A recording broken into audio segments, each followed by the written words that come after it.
जय श्री कृष्ण। नमस्कार दर्शक बंधु, माधव पवित्रवाणी राशिफल कार्यक्रम में आपण मानक स्वागत। प्रिय दर्शक बंधु, आज मु आपण मानक कहबी टैरोट कार्ड माध्यम 12टी राशि राशिफल संपर्क में प्रथम मेष राशि ठार आरंभ करी मीन राशि पर्यंत। ता पूर्व मोर प्रिय दर्शक बंधु, प्रत्येक दिन परी आसंतु सर्वप्रथमे जानिबा आज दिन चर्चा कार्यक्रम संपर्क। जय श्री कृष्ण। आज चैत्र मास 20 दिन अप्रैल मासर 3 तारिख शुक्रवार। आज प्रतिपद 7 दंड दिवा 8टा 28 मिनिट पर्यंत। आज चित्रा नक्षत्र 33 दंड 25 रात्रि 7टा 2 मिनिट पर्यंत। आज कन्या चंद्र। आज व्याघात योग कौलव करण। तेणु आज जन्म होता शिशुर कन्या राशि। वैश्य मतांतर शूद्रवर्ण राक्षस गण।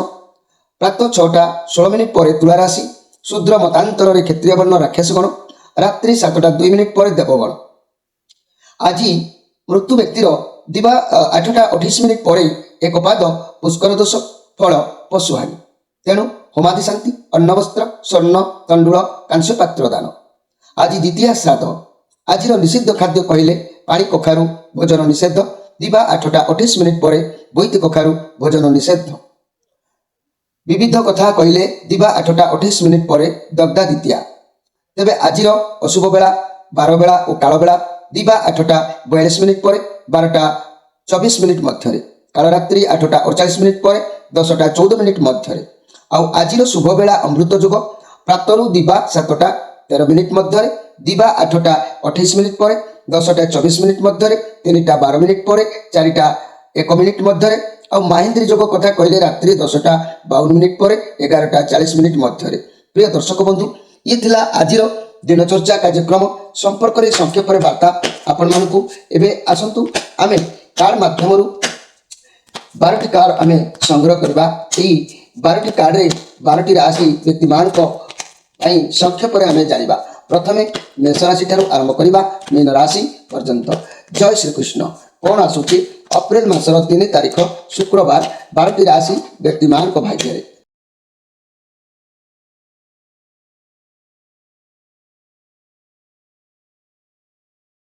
जय श्री कृष्ण। प्रथमे जानिबा मेष राशि को विषय। मेष राशि क्वीन ऑफ कप कार्ड। समस्त उपरे समदृष्टि आज रखिबे, दया भाव रखिबे, भल पाइबा रखिबे, किंतु परिवार सह समय बितेबे। किंतु मन भितरे अनेक किछि कल्पना रहिबो। मन भितरे भय भीत टिके कौन से कारण को लेकिन रहिबो। निजर सम्मान उपरे आंच आसवाक काले किंबा निजर कार्य विफलता भाविबा उद्देश्य हो बा कौन से कारण आपनकर मन आज भयभीत रहिबो।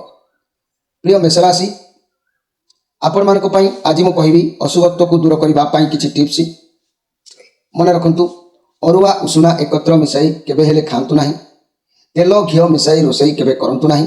नड़िया मंजी केबे खाइबा उचित नुह। ये सब कथा को संसार भितर जानतु।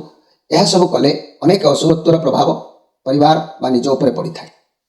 एबे आसंतु देखिबा वृष राशि को विषय। वृष राशि द वर्ल्ड कार्ड। आपनक साथी रे अनेक किछि घटना घटी घटी आसीछि। आपण अनेक किछि शिक्षा आपन को मिलिछि। जहाँ भी शिक्षा आपण पाइछन्ति तादरु मध्य आपनकर जानिबार थिला, अनेक शिखबार थिला। तबे आज भी मध्य आपण एमिति छोट हेले पचारी बड़ हेले विचारी परामर्श नियंतु। जहाँ भी किछि जो बंधन रे अछन्ति से बेस्ट बंधन सबुठ भल आपनक बुद्धि को आपनक शक्ति को आज ठीक उपयोग करबा उचित अछि। व्यवसाय करंतु किंबा व्यवसाय को बढ़ाइबा पई हो खाली निज बुद्धि सदुपयोग करबा दरकार। आपनक पाखको एमिति किछि जिनिस आपनक पाखरु दूरै दियंतु, निश्चित सफल हबो। यदि व्यवसाय संपर्क किंबा विद्या खराब चलुछि ताकू आज सुधारंतु, सेतुरु बाहर जानतु नाही। कारण आपण जहाँ करुछन्ति ता आपनक पई पूरा ठीक ठीक रहउछि। तेणु आज अन्यर परामर्श किंबा मत नियंतु, निश्चित भाव में अनेक कार्य सफल सीमार पहुंची पारे। आज स्पेशल कथार मु आपण मान को कहूँ मोर प्रिय वृष राशि, अशुभत्व को दूर करने एमती किसी टिप्स कहूँ ताको आपण जानतु। मन रखु खाइबा बेले केबे भी मुंडरे हाथ दियंतु नाही। दक्षिण को मुह करी केबे भी खांतु नाही। आउ नड़ियार मंजी केबे बाहर करके ताकू मध्य आपण माने केबे खांतु नाही। ये सबू प्रभाव परिवार उपर आ निज उपर अनेक अशुभत्व प्रभाव पड़ी थाए। एबे आसंतु देखिबा मिथुन राशि को विषय। मिथुन राशि 8 ऑफ कप कार्ड आपणकर मन आज कष्ट टिके रहिबो आपणकर कोनोसी अंतरर लोक किबा जे आपनको भरोसा देइतला जे आपनको कथा देइतला एते कठिन परिस्थिति आपणकर अछि जाकि से ठीक उपयुक्त समय रे आपणकर ठारू मुंह बुले दे पारे तांको पाखरे तो आपणकर दरकार रहउछि आपणको साथ से देउनांती नचेत परिस्थिति को सामना आपण करूनांती परिस्थिति को छाड़ी आगो को बढ़ुचंती समस्या को सामना करूनांती समस्या को सामना कले जाई समस्यार समाधान पाइबे चाकरी व्यवसाय क्षेत्र में आदौ आज खुशी रही पारे ना आपण अधिक समय खाली खराब भावना भावी कौन भल कथार से खराब भावना को आनी स्वास्थ्य उपर खराब परिस्थिति पकाउछंती जेहेतु ये हूँ नेगेटिव कार्ड अच्छी आज आपणकर मन मनांतर का सहित घटी पारे देखी चाहिए आज निजर वाक्य प्रयोग करूँ समस्या को सामना करूँ अवश्य समाधान रास्ता आपको मिल जाव मोर प्रिय मिथुन राशि व्यक्ति मैंने आज स्पेशल कार्यक्रम में मुझे कहना चाहूँगी किसी अशुभत्व को दूर करने टिप्स मन रखु खाई सारी हाथ पापुलीर पछपट केवे भी चाटब ना ठिया होई पानी केवे पीब ना फल हाइड्रोसिल बढ़ीजार संभावना थाए आउ कंसा बासन गोड़ बजातु ना कि कंसा बासन को घंट परी केवे बजेबे ना ये सब जदि टिप्स मन रखिए अनेक प्रकार प्रभाव आपण भल आसो ता ये नकारात्मक प्रभाव निजर भाग्य भविष्य परिवार किसी एमती अभाव को सामना कर जहाँ मनीष पछक फेर असंभव हवा कष्ट होता है एवं आसतु देखा कर्कट राशि विषय कर्कट राशि व्हील ऑफ फॉर्च्यून आपण लाइफ रे कौन सब कौन करेंगे जहाँ भावना करुँच उचित परिश्रम करूँ परिश्रम आज करार जोग कौच परिश्रम कले जाकि फल आपको प्राप्ति हम कारण आप अन्याय कले अन्याय फल पाइबे न्याय कले न्याय फल पाइबे आपड़ जहाँ किसी कर्म करेंगे ताकू भगवान दूत मैंने लिखा जा लिखुंट ये व्हील ऑफ फॉर्च्यून ये धर्मर एक चक्र का व्यतिक्रम घटिले चक्र केतबेले भी भूली जाई पारे तेणु लटरी लगिला परी जेते भल कर्म करेंगे जेते कर्म उद्योगी रहिबे तेबे आज आपको भल फल प्राप्ति निश्चित भाव में हम आज स्पेशल कार्यक्रम में मुझे कहना चाहूँगी निजर अशुभत्व को दूर करने किछिटा टिप्स मु कहूँ मन रखु पितल पात्र रे केबे खटा रखंतु ना रखिले ता विषाक्त हो जाए आउ भात थाली रे केबे गोड़ बजातु ना कारण अन्न होउची लक्ष्मी चुली रे जलंता काठ को गोड़ केबे बजातु ना ये सब कथा को परंपरा अनुसार मानिबा आवश्यक अछि यार प्रभाव रे अनेक नकारात्मक प्रभाव जहाँकि पड़ी थाए आपन को ऊपर जार प्रभाव रे आपण दारिद्रता भितर समय को अतिबाहित करने को पड़ी थाए तेणु ये सब कथा ठारू टिके दूरेक रहिबा आवश्यक अछि एबे आसंतु देखिबा सिंह राशि विषय सिंह राशि आपण मान कार्ड आसी 4 ऑफ पेंटाक्लस जे कि कठिन परिश्रम करी ए पर्यंत आपण आसिकी पहुंची कैरियर क्षेत्र में बहुत भल अच्छी किसी बड़ धरणर समस्या आपण मुंडू हटी लोक मान जोगाजोग करना कि आपन को लगुच कि आपण जो आइडिया कर्म करुँच से आइडिया काले अलग कहीं जानीपारे किंतु आपण टे लोक मान सहित गतागत मिशामिशी कम रोचे लोक मैंने जबरदस्ती आपण सहित मिसवा चेष्टा करुँच बहुत परिश्रम कर बहुत धन दौलत एकाठी कर सबको माड़ी बसी निज कंट्रोल में रखिंट एवं मन रखु आज एमती किसी कार्य आपड़ करपारती क्या अनुरोध करपारती रिक्वेस्ट करपारती जहाँकि आपंकर किसी लक्ष्य पहुँचवाई आज अशुभत्व को नष्ट करने मुझे एक सुंदर टिप्स कहूँ मन रखु मोर प्रिय सिंह राशि व्यक्ति मैंने चुली रे जलता काठ को केबे गोड़ बजेबे ना चुली ऊपर पटु काठ दिंतु ना रंधा सरिले जाल मई केबे चुली रे रखंतु ना ये सब कथा को गुरे लोक मैंने जानवा आवश्यक अच्छी कारण ये सब प्रभाव नकारात्मक प्रभाव आनी था खूब शीघ्र तेणुक एक सब कथार माने दूरेक रहिबा आवश्यक अच्छी एबे आसतु देखिबा कन्या राशि विषय कन्या राशि आपण मान कार्ड आसी जहाँकि 10 ऑफ वांस कार्ड आसी नेगेटिव कार्ड अच्छी आपड़ जेकोसी कर्म करूँ ना कहीं आज बहुत जोश रखी काम आरंभ करेंगे किंतु कई जिते आपन को साहाय्य हस्त बढ़ेबे ना से आपंकर मन भांगी जापे जोश कमी जापे तेणु थकापण आपन को लगिपारे जीवन प्रति विस्तृर्ण भाव आसीपारे आज आप भगवान को निजक समर्पण करूँ सब इच्छा चलुची जेहेतु ये कार्ड प्रमाण करुच्ची सब दुख कष्ट पर भी किसी आपण अच्छी किंतु आज आपण मन को विचार आसीपारे आपण पछकू फेरिबे ना आग को गति करेंगे तेरे आपण को आदर भाव आज सामना करेंगे जहाँ भी हो तेणु मन उणा करूँ ना आज स्पेशल कार्यक्रम में मुझे कहना चाहूँगी मोर प्रिय कन्या राशि व्यक्ति मैंने मन रखु रंधा सरिले जाल मुआई केबे चुली भितर रखंतु ना आ दक्षिण महाचुली केबे करंतु ना चुली रे घी जी बसैब से ही घी ओह्लैब अन्य कहीं ओह्लैब ना ये सब कथा को गुरी लोक मैंने आपण मैंने जानवा आवश्यक अच्छी या जानिले अनेक शुभ सूचना आपको मिलता है या ଅଜ୍ଞାତରେ କର ବା ଜ୍ଞାତରେ କର ଅନେକ ନକାରାତ୍ମକ ଗୁଣକୁ ପ୍ରବେଶ କରିଦେଇଥାଏ, ଯାହାର ଦାରିଦ୍ରତା ସହିବା କଷ୍ଟକର ମଧ୍ୟ ହୋଇଥାଏ। ଏବେ ଆସନ୍ତୁ ଦେଖିବା ତୁଳା ରାଶିଙ୍କ ବିଷୟରେ। ତୁଳା ରାଶି ଦ ଷ୍ଟାର କାର୍ଡ ପଜିଟିଭ କାର୍ଡ ଅଛି। ଆପଣ ଆଜି କିଛି ଅନୁଭବ କରିବେ, ଆପଣଙ୍କୁ ଲାଗିବ ଯେମିତି ଆପଣ ବହୁତ ଦିନ ପରେ କିଛି କଥା ଅନୁଭବ କରିଛନ୍ତି, ଜାଣୁଛନ୍ତି। ଆଜି ଯାହା ବି ପରିବର୍ତ୍ତନ ଆପଣଙ୍କଠାରେ ଦେଖିବାକୁ ମିଳିବ, କାରଣ ଆପଣ ଜାଣିଛନ୍ତି ଯେ ଭଗବାନ ୟୁନିଭର୍ସ ଯାହା କରନ୍ତି ପ୍ରାଣୀର ମଙ୍ଗଳ ପାଇଁ, ଭଗବାନଙ୍କ ଉପରେ ଆପଣଙ୍କର ଭରସା ବଢ଼ିଯିବ। ଆଗକୁ ଆପଣଙ୍କର ଲାଇଫରେ ଅନେକ କିଛି ଭଲ ଶୁଭ ଆସିବ। ଇଏ ଶନିଙ୍କର କାର୍ଡ ଅଛି। ତେଣୁ ଆଜି ଆପଣଙ୍କ ହସ୍ତରୁ କିଛି ଖର୍ଚ୍ଚ ହେଲେ ବି ମଧ୍ୟ ମନ ଅନୁଭବ କରିବ କିଛି ହାତରୁ ବ୍ୟୟଯୋଗ ରହୁଛି। ତେଣୁ ଆଜି ଦେଖି ଯାଇକି ଖର୍ଚ୍ଚ କରନ୍ତୁ ମୋର ପ୍ରିୟ ତୁଳା ରାଶିର ବ୍ୟକ୍ତିମାନେ। ଆଜିର ସ୍ପେଶାଲ କାର୍ଯ୍ୟକ୍ରମରେ ମନେ ରଖନ୍ତୁ, ଚୁଲିରେ ମୁଁ କହିବି କିଛି ଅଶୁଭତ୍ୱ କାରଣରୁ ମଣିଷ ଦାରିଦ୍ର ହୁଏ। ସେ ଅଶୁଭତ୍ୱ କ'ଣ ତାହାକୁ ଆପଣମାନେ ଟିକେ ଜାଣନ୍ତୁ।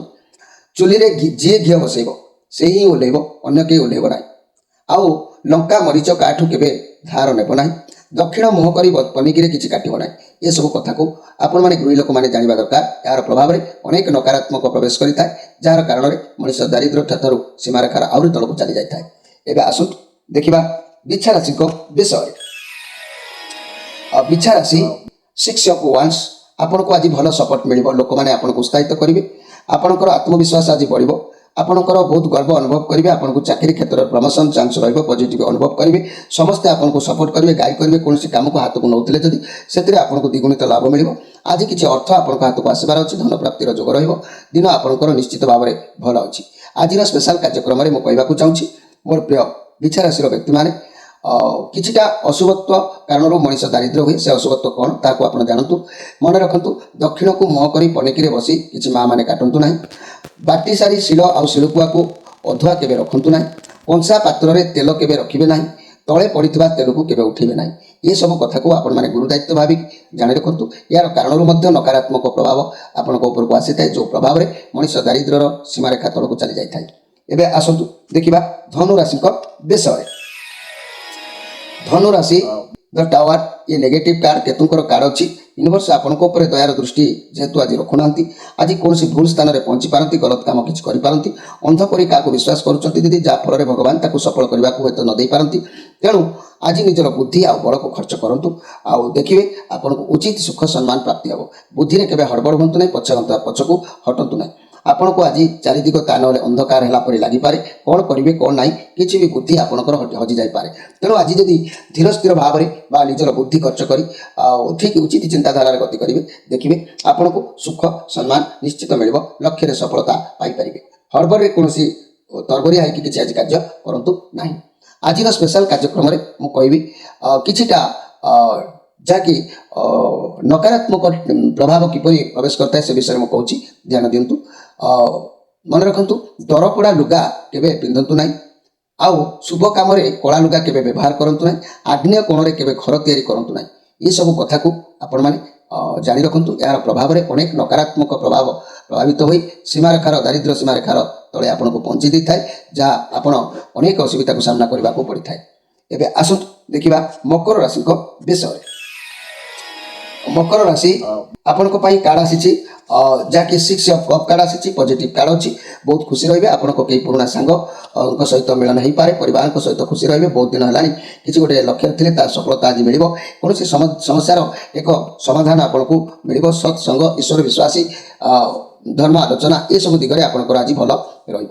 ଆଜିର ସ୍ପେଶାଲ କାର୍ଯ୍ୟକ୍ରମରେ କହିବାକୁ ଚାହୁଁଛି, କିଛିଟା ନକାରାତ୍ମକ ପ୍ରଭାବ କାରଣରୁ ମଣିଷ ଦାରିଦ୍ର୍ୟତାର ସୀମାରେଖାରେ ପହଞ୍ଚିଥାଏ। ସେ ନକାରାତ୍ମକ କ'ଣ ତାହାକୁ ଆପଣ ଟିକେ ଜାଣି ରଖନ୍ତୁ। ମନେ ରଖନ୍ତୁ, ଆଗ୍ନେୟ କୋଣରେ ଘର କେବେ ତିଆରି କରନ୍ତୁ ନାହିଁ। ଘର ଛପର ବେଳେ ଛଣ ବିଡ଼ାଟିଏ ପାଣି କୁମ୍ଭରେ ବାନ୍ଧି ଦିଅନ୍ତୁ। ଏରୁଣ୍ଡି ବା ଚୌକାଠ ଉପରେ ପାଦ କେବେ ରଖନ୍ତୁ ନାହିଁ କି କେବେ ବସନ୍ତୁ ନାହିଁ। ଏସବୁ କାରଣରୁ ଘରରେ ଅନେକ ମଙ୍ଗଳ ମଧ୍ୟ ହୋଇଥାଏ। ଏବେ ଆସନ୍ତୁ ଦେଖିବା କୁମ୍ଭ ରାଶିଙ୍କ ବିଷୟରେ। କୁମ୍ଭ ରାଶି 7 ଅଫ୍ ସୋର୍ଟସ୍। ଆପଣଙ୍କ ସହିତ କିଏ ଚିଟିଂ ଧୋକା କରିପାରେ, କିଛି ମନକୁ ଆଘାତ ଆସିପାରେ, କିମ୍ବା ଆପଣଙ୍କ ବନ୍ଧୁମାନେ ଆପଣଙ୍କ ସହିତ କିଛି ବ୍ୟବହାର ଏପଟ ସେପଟ କରିପାରନ୍ତି, ଯିଏକି ଆପଣଙ୍କର ଶୁଭଚିନ୍ତକ ନୁହନ୍ତି। ଆପଣଙ୍କ ସହିତ କିଏ ଖରାପ ବ୍ୟବହାର କରିପାରନ୍ତି, କେୟାରଫୁଲ୍ ରୁହନ୍ତୁ। ରିଲେସନସିପ୍ରେ କୌଣସି ତୃତୀୟ ବ୍ୟକ୍ତିଙ୍କ ଯୋଗୁଁ ଆପଣଙ୍କ ସମ୍ପର୍କ ଖରାପ ହୋଇପାରେ। ପାର୍ଟନର ଆପଣଙ୍କ ସହିତ ଚିଟିଂ କରିପାରନ୍ତି। ତେଣୁ ଆଜି ନିଜର ଦେହକୁ ଟିକେ ଯତ୍ନ ନିଅନ୍ତୁ। ଦେହ ଟିକେ ପ୍ରୋବ୍ଲେମ୍ ହୋଇପାରେ, କମର କିମ୍ବା ଗୋଡ଼ ଏସବୁ ଧରିପାରେ। ତେଣୁକରି ଆଜି ଆପଣ ନିଜ ଦେହର ଯତ୍ନ ନେବା ପାଇଁ ଚେଷ୍ଟା କରନ୍ତୁ ମୋର ପ୍ରିୟ କୁମ୍ଭ ରାଶିର ବ୍ୟକ୍ତିମାନେ। ଆଜିର ସ୍ପେଶାଲ କାର୍ଯ୍ୟକ୍ରମରେ ମୁଁ କହିବି କିଛିଟା ନକାରାତ୍ମକ ପ୍ରଭାବରେ ମଣିଷ ଦାରିଦ୍ର୍ୟତାର ସୀମାରେଖାରେ ପହଞ୍ଚିଥାଏ। ସେ ନକାରାତ୍ମକ କ'ଣ ତାହାକୁ ଟିକେ ଆପଣମାନେ ଜାଣନ୍ତୁ। ମନେ ରଖନ୍ତୁ, ଘର ଭିତରେ କେବେ ନଖ କାଟନ୍ତୁ ନାହିଁ। ରାତିରେ କେବେ ଘର ଓଳାଇ ଘର ମଇଳା ବାହାରେ ଫୋପାଡ଼ନ୍ତୁ ନାହିଁ। ତାକୁ ସକାଳେ ଫୋପାଡ଼ିବା ଉଚିତ ଅଛି। ଆଉ ଯଦି ବି କହିବି ଘରେ ଅସରପା ରହୁଛନ୍ତି ତାହାକୁ କେବେ ମାରନ୍ତୁ ନାହିଁ। ଏହା ଅତ୍ୟନ୍ତ ଶୁଭ ମଧ୍ୟ ହୋଇଥାଏ। ଏବେ ଆସନ୍ତୁ ଦେଖିବା ଯେ କି ମୀନ ରାଶିଙ୍କ ବିଷୟରେ। ମୀନ ରାଶି, ଟୁ ଅଫ୍ କପ୍। ଯାହା ବି ପରିସ୍ଥିତି ଆପଣଙ୍କଠାରେ ଦେଖିବାକୁ ମିଳୁଛି ତାହା ଭଲ ଅଛି। ସମୟ କହୁଛି ଭଲ ରହିବ। କିଛି ବି ନୂଆ ଆରମ୍ଭ କରନ୍ତୁ। ଯେତେ ଅଧିକ ପରିଶ୍ରମ କରିବେ ସେତେ ଅଧିକ ଭଲ ଫଳ ପାଇବେ। ଯଦି ବି ଚାକିରି କରୁଛନ୍ତି ପ୍ରମୋସନ୍ ମିଳିପାରେ। ବହୁତ ସପୋର୍ଟ ଆପଣଙ୍କୁ ମିଳିବ। ପାର୍ଟନର ବିଜନେସ୍ କରିପାରିବେ। ବହୁତ ଭଲ ଲାଭ ମିଳିବ। ଆପଣଙ୍କ ପାଖରେ ଯେତିକି ପଇସା ଆସିବ ସେତିକିରେ ସନ୍ତୁଷ୍ଟ ରହିବେ। ସ୍ୱାସ୍ଥ୍ୟର ସମସ୍ୟା ଯେବେ ଥିଲା ତାହା ଶୀଘ୍ର ଭଲ ହୋଇଯିବ। କଳି ଝଗଡ଼ା ଚାଲୁଥିଲେ ସମାଧାନ ହୋଇଯିବ। ତେବେ ଆଜି ଆପଣଙ୍କର କେହି ନୂତନ ମିତ୍ର, ସାଙ୍ଗ, ବନ୍ଧୁ ଏସବୁର ଯୋଗ ମିଳନ ଯୋଗ ରହୁଛି। ଦିନ ଆପଣଙ୍କର ନିଶ୍ଚିତ ଭାବରେ ଭଲ ରହିବ। ଆଜିର ସ୍ପେଶାଲ କାର୍ଯ୍ୟକ୍ରମରେ ମୁଁ କହିବି, ମନେ ରଖନ୍ତୁ, କିଛିଟା ନକାରାତ୍ମକ ପ୍ରଭାବରେ ମଣିଷ ଦାରିଦ୍ର୍ୟତା ସୀମାରେଖାରେ ରୁହେ। ସେ ନକାରାତ୍ମକ ପ୍ରଭାବ କ'ଣ ନା, ଖାଇସାରି ହାତ ପାପୁଲିର ପଛପଟ କେବେ ବି ଚାଟିବ ନାହିଁ। ଆଉ କଂସା ବାସନରେ ଗୋଡ଼ କେବେ ବଜେଇବ ନାହିଁ, କି କଂସା ବାସନକୁ କେବେ ଘଣ୍ଟ ପରି ବଜେଇବ ନାହିଁ। ଆଉ ପିତ୍ତଳ ପାତ୍ରରେ କେବେ ଖଟା ରଖିବ ନାହିଁ, ରଖିଲେ ତା ବିଷାକ୍ତ ହୋଇଥାଏ। ଭାତ ଥାଳିରେ କେବେ ଗୋଡ଼ ବଜେଇବ ନାହିଁ। ରନ୍ଧା ସରିଲେ ଜାଳ କେବେ ମୁହାଁ ଚୁଲିରେ ରଖିବ ନାହିଁ। ଏସବୁ କଥାକୁ ଆପଣମାନେ ଧ୍ୟାନପୂର୍ବକ ଭାବରେ ଜାଣି ରଖିବା ଆବଶ୍ୟକ ଅଛି। ଏହିସବୁ ଟିକେ ଟିକେ କଥାରୁ ବି ଅନେକ କୁପ୍ରଭାବ ଆପଣଙ୍କ ପରିବାର ସମ୍ପର୍କ ଉପରେ ବା ଆପଣଙ୍କ ଉପରେ ପ୍ରଭାବ ପଡ଼ିଥାଏ, ଯାହା ପ୍ରଭାବରେ ମଣିଷ ଦାରିଦ୍ର୍ୟତାର ସୀମାରେଖା ତଳେ ରହିଯାଏ। ତେଣୁ ସେଥିରୁ ପାର ହେବା ବା ଉଦ୍ଧାର ହେବା ବହୁ କଠିନ କାଠିକର ହୋଇଥାଏ। ତେଣୁକରି ଆପଣମାନେ ଏ କଥାକୁ ଜାଣିବା ସହିତ ପିଲାମାନଙ୍କୁ ମଧ୍ୟ ଶିକ୍ଷା ଦେବା ଉଚିତ ଅଛି। ପ୍ରିୟ ଦର୍ଶକ ବନ୍ଧୁ, ଇଏ ଥିଲା 12ଟି ରାଶି ବ୍ୟକ୍ତିମାନଙ୍କ ପାଇଁ ସଂକ୍ଷେପରେ କିଛି ବାର୍ତ୍ତା ଆପଣମାନଙ୍କ ପାଇଁ। ଆଉ ସ୍ପେଶାଲ କାର୍ଯ୍ୟକ୍ରମରେ କେବେ ନକାରାତ୍ମକର ପ୍ରଭାବରେ କ'ଣ ଘଟିଥାଏ ତାହା ବି ମଧ୍ୟ ମୁଁ ଆପଣଙ୍କୁ ସଂକ୍ଷେପରେ କହିଲି।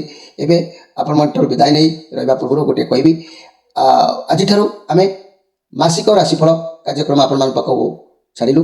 ଆପଣମାନେ ମଧ୍ୟ ସେହି ମାସିକ ରାଶିଫଳ ଯେମିତି ଦେଖୁଥିଲେ ପ୍ରତ୍ୟେକ ମାସରେ ସେମିତି ଦେଖିବେ। ନିଜର କିଛି ସମସ୍ୟା ସମାଧାନ ପାଇଁ ଫୋନ୍ ନମ୍ବର ଦିଆଯାଉଛି, ଯୋଗାଯୋଗ କରିବେ। ରହୁଛି, ନମସ୍କାର।